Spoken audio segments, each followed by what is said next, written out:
Bonjour à toutes et à tous et bienvenue dans notre 6e quart d'heure Déclic. Déclic Conscience, première émission web participative au service de l'économie pour les leaders d'aujourd'hui et de demain.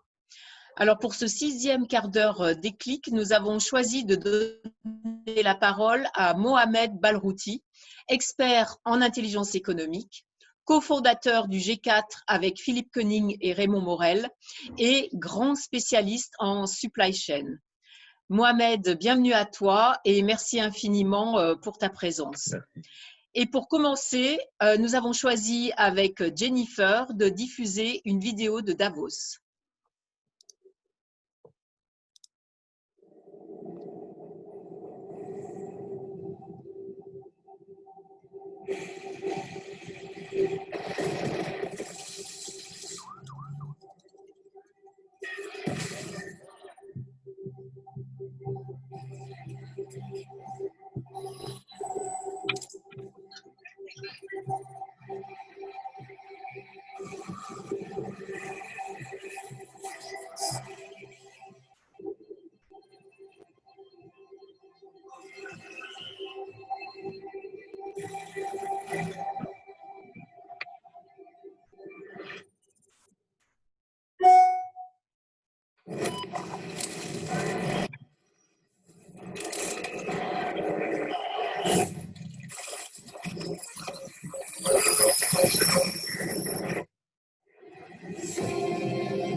Alors Mohamed, pour que tu puisses commencer, on voudrait te demander quelle est ton interprétation suite à ce visionnage de cette vidéo. Eh bien, tout d'abord, merci Emma et Jennifer de m'avoir invité sur Déclic Conscience. Merci aux auditeurs qui vont nous écouter. Donc, cette vidéo, oui, m'inspire beaucoup de choses. Bon, c'est la vidéo d'un constat, du constat de la fin du modèle mécaniste, c'est-à-dire le modèle où on avait pensé qu'il y aurait une croissance infinie dans un monde fini. Donc, ça nous montre bien qu'on est arrivé au bout, que la nature reprend ses droits. Elle reprend même ses droits de façon assez violente, si les humains ne suivent pas. Et ça place d'entrée de jeu le débat sur l'interaction de l'homme dans son environnement et sur le temps. Donc, ça nous montre qu'avant, ça ne marchait pas et qu'il faut absolument se reposer la question sur les années qui arrivent sur comment repenser le monde socio-économique, les interactions, etc. Voilà ce que m'inspire cette vidéo. Et ensuite, sur le comment on va faire, Alors, là, ça… je vais Oui. te poser une question avant que tu rentres sur le comment.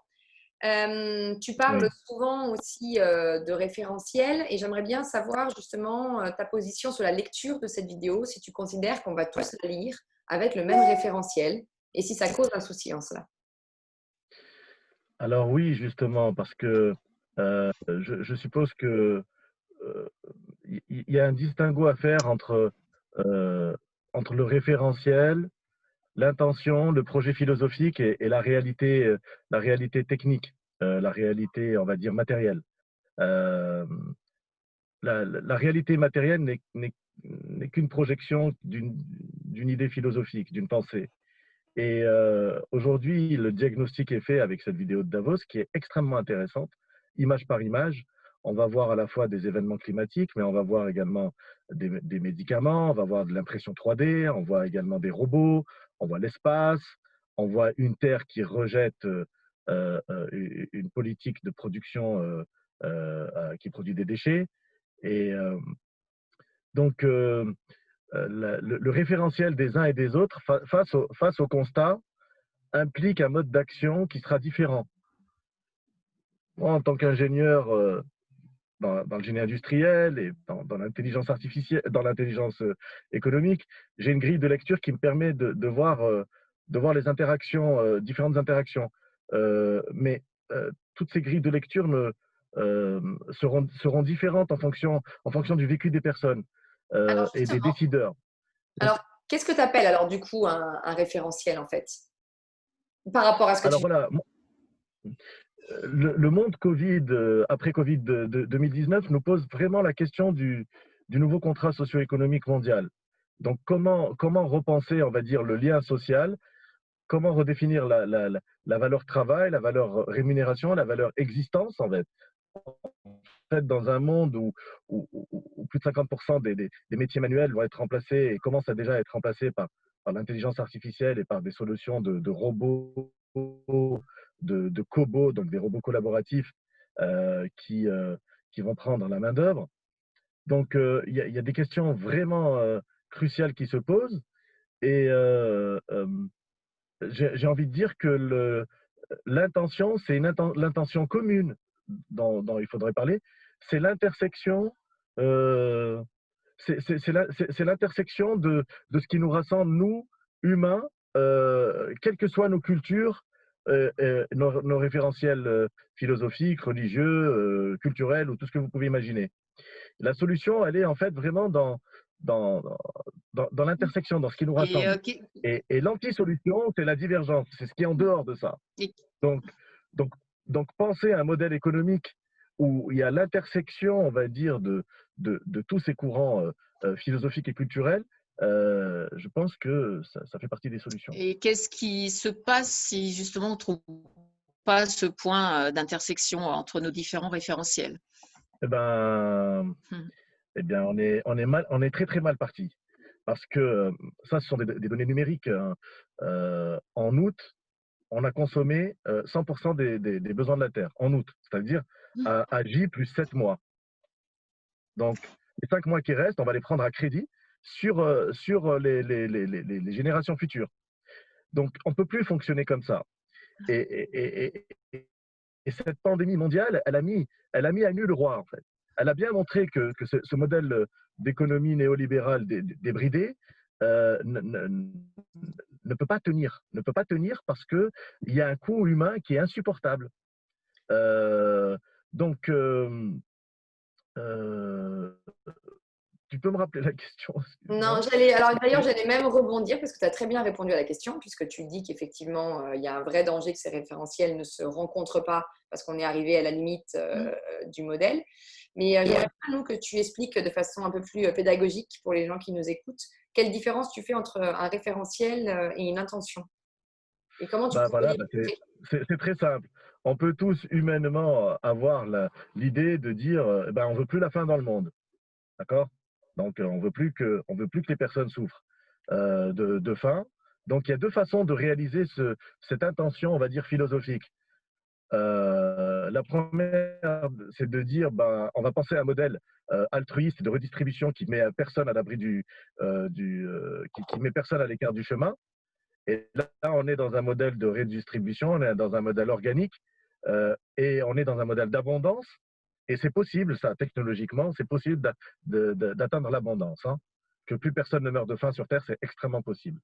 Ou bien, on a la deuxième solution qui dit, en fait, pour que plus personne, que les plus faibles ne meurent pas de faim, ils n'ont pas qu'à exister. Donc, c'est assez radical.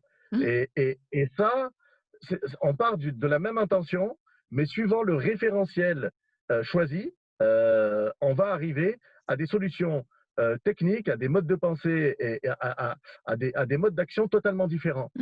Et ce qui va nous permettre, on va dire, de trouver le consensus commun au niveau de l'humanité, c'est d'intersecter les référentiels. Parce que la vérité, quelque part, elle sera dans l'intersection de tous ces Et référentiels. finalement, cette intersection, elle n'est pas tellement dans l'esprit, elle est plus dans ce qu'on pourrait appeler le cœur ou l'âme, c'est des valeurs universelles. C'est là-dessus qu'on peut se retrouver. Oui, on s'y retrouve, mais on est quelque part obligé parce que j'avais fait une conférence avec, il y a 2 ans au Sommet mondial de l'information, au WSIS Forum, à Genève. Dans cette conférence de très haut niveau, il y avait donc l'équipe de G4, et puis il y avait le prix Nobel de chimie, le professeur Jacques Dubochet, le professeur Dirk Helbing, spécialiste mondial du Big Data. Il y avait également le vice-président du Conseil scientifique de l'ONU. Donc, entre guillemets, ça rigolait pas. Et ce qui est ressorti, en fait, de tout ce débat, ah oui, et le cœur du débat, c'était quel nouveau contrat social mondial face au bouleversement technologique de la 4e révolution industrielle, et tout en accomplissant les 17 objectifs du développement durable, avec un timing bien déterminé, c'est-à-dire d'ici 2030. Et ce qui est ressorti, en fait, du débat, c'est que la vraie question n'était pas technique. La vraie question était éthique. Et ce qui nous a amené sur la question de l'éthique, c'est justement le partage de nos référentiels philosophiques à chacun d'entre nous, mais également, il y avait également à côté des réunions, il y avait des personnes du Vatican, il y avait des protestants, il y avait des juifs, il y avait des athées, des gnostiques, etc., qui posaient la question de l'éthique et de la bioéthique par rapport au bouleversement technologique. Et ça, seul un référentiel croisé de ces différents courants philosophiques et de ces différentes civilisations peut permettre de trouver une solution commune. Voilà. Ce que tu appelles d'ailleurs une convention collective, enfin une nouvelle convention collective incluant donc effectivement l'intention et les référentiels. Et pour ça, j'ai envie de rebondir en disant qu'en fait, on est en train d'amener un débat philosophique au sein des entreprises. Et est-ce que véritablement c'est ça en fait le grand défi des entreprises de demain, c'est de réussir à intégrer cette philosophie dans leur réflexion, cette philosophie ou éthique dont tu parles? Et en fin de compte, est-ce qu'elle en a le background en fait? Alors, ben, on est en train de vivre Schumpeter. Schumpeter, c'est l'innovation, c'est un système, c'est un nouveau système qui apparaît à côté de l'ancien système et qui va être tellement plus efficient qu'il va faire disparaître l'ancien système. C'est la disruption. Donc, moi, j'ai envie de vous dire que ceux qui ont un référentiel parmi les chefs d'entreprise qui ont encore un référentiel du temps passé et qui ne vont pas penser à quel sera le monde sur les 5, 10, 15 prochaines années, eh bien, je pense qu'ils auront de très grandes difficultés. Parce que, encore une fois, tout passe par la redéfinition du contrat social. Comment on reconnaît l'individu dans un monde en mutation, dans un monde où la valeur travail une grande partie de la valeur travail va être remplacée par de la machine ou par de l'intelligence artificielle. Quand je dis une grande partie, c'est 500 millions de personnes dont on parle. D'accord? C'est 70% des métiers inférieurs ou égaux à 20 $ de l'heure qui disparaissent totalement, définitivement, entre 2025 et 2030. Et d'ailleurs, ça a commencé. Et le Covid-19, lui, a été un accélérateur de cette transformation. Donc, on est dans une vraie urgence à repenser les paradigmes, à repenser également qu'est-ce que c'est l'entreprise dans un monde interconnecté, qu'est-ce que c'est dans un monde qui n'est plus pyramidal, dans une entreprise qui n'est plus pyramidale, mais qui devient… voilà. Alors justement, on parle beaucoup nous, de philosophie économique avec Emma dans nos déclics. Et en fait, on l'articule autour de ce qu'on appelle une bascule de l'organisation économique en un organisme économique. Qu'est-ce que ça signifie? C'est justement de se dire, il faut qu'on arrive à ce que les entreprises dorénavant se considèrent comme un organisme vivant, donc un semblable d'un monde vivant, et qu'elles sachent considérer ce qui les compose, donc à la fois une intention, un référentiel, les hommes et la nature, non plus comme des défis, des contraintes, mais au contraire comme une dynamique globale permettant de faire un mouvement collectif. Et je sais que toi, tu travailles beaucoup justement sur cette notion de repenser l'entreprise autour d'une dynamique collective. Donc, est-ce que, en fin de compte, cette philosophie économique s'inscrit dans ce qui te parle à toi, avec, si je peux les montrer d'ailleurs, des schémas que tu nous as déjà partagés avec Emma? Oui, alors il y a le schéma de Paul Baran qui est assez vieux, hein, il date de 1962. Et donc, Paul Baran était un ingénieur de la Rand Corporation qui travaillait donc pour le gouvernement des États-Unis. Et on lui a demandé si jamais on attaquait l'organisation, comment elle pouvait survivre. Et donc, il a fait ce schéma où vous voyez exactement le même nombre de points dans 3 figures, mais ces points sont reliés différemment. Donc, à gauche, c'est typiquement l'organisation centrale, donc c'est une économie centralisée. Et si jamais on attaque le point central, eh bien, toute l'information est morte. Le point au milieu, la figure du milieu, c'est une économie qui commence à être décentralisée, où il y a des secteurs. Et si jamais un des secteurs est attaqué, eh bien, le reste de l'économie fonctionne. D'accord, elle va peut-être fonctionner à 70%, 80% de ses capacités. Et la troisième figure qui est à l'extrême droite, c'est la figure d'aujourd'hui. C'est que tout est maillé en termes de réseau. Ça veut dire que si on détruit 90% de l'organisme, les 10% qui restent ont toute la mémoire de l'organisme. C'est comme de l'ADN en fait. Et on est dans ce système-là. C'est le système de l'Internet, c'est le système des nouvelles entreprises où toute la mémoire collective, j'ai envie de dire toute la convention collective, toute l'identité, vraiment, on parle d'ADN, eh bien, elle est dans chacun des individus qui collaborent avec l'entreprise. Et dans chaque là, entreprise aussi, tu le dis. Dans chacun des individus, mais dans chaque entreprise aussi. Parce que tu dis souvent qu'il faut réussir à monter des gouvernances qui sachent surveiller la vitalité et l'alignement des entreprises à leur organisme. Donc, c'est que tu considères qu'elle est également… Voilà, parce que l'organisation, ici, on passe d'une organisation à un organisme vivant. Qu'est-ce que c'est un organisme? C'est un ensemble où tous les éléments sont interconnectés et où l'action d'un élément agit sur l'ensemble. Donc, il y a une conscience collective, il y a une vie collective, et j'ai envie de dire que dans cette future convention collective, il faut également qu'il y ait des outils de monitoring qui permettent de mesurer la vitalité de l'entreprise, parce que c'est un organisme qui respire et qui inspire. C'est plus quelque chose de figé ou quelque chose qui n'aurait que pour objectif de croître indéfiniment. C'est impossible la croissance infinie. La croissance infinie dans un monde fini, ça s'appelle un cancer. C'est comme ça, c'est des métastases. Donc, pour arriver à vivre, il faut empêcher que le cancer se développe. Et là, il y a 2 solutions. Soit on est dans quelque chose de sain, c'est-à-dire qu'on va renforcer l'organisme et l'organisme va lutter contre les éléments qui viendraient le perturber, soit on s'ouvre vers l'extérieur, vers l'infini. Alors peut-être que l'espace est une des solutions de la croissance infinie. Moi, j'ai envie de dire que l'espace, ce n'est pas une solution. J'ai envie de dire qu'on est capable de repenser le monde et ses interactions dans un monde d'abondance, parce que c'est ce qui va arriver avec l'énergie thermonucléaire, la fusion thermonucléaire qui arrive avec soit ITER, soit des mini-tokamaks, c'est ce qui va arriver d'ici 10 à 15 ans maximum. Donc on va aller dans un monde où il y aura de l'énergie infinie. On aura également un monde où les grosses choses productives de main-d'œuvre qui étaient très dures pour les humains vont être remplacées par les machines. Donc, la question on en revient toujours à cette question qui est éthique avant d'être technique. La technique peut nous permettre de réaliser l'abondance pour tous. Maintenant, l'éthique… Ce que je trouve intéressant, parce que je vois le temps, parce qu'on est arrivé à 19 minutes alors qu'on fait des quarts d'heure de clic.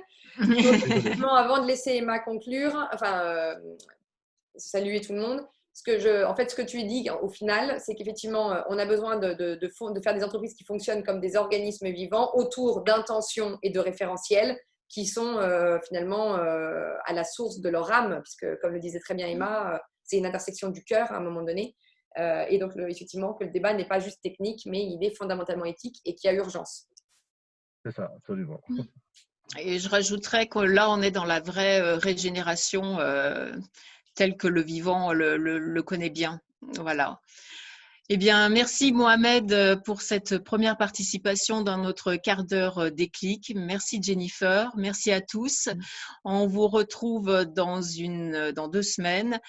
N'oubliez pas de vous abonner en cliquant sur la cloche. Merci de nous suivre et bien sûr de nous faire part de vos retours pour construire les prochains déclics.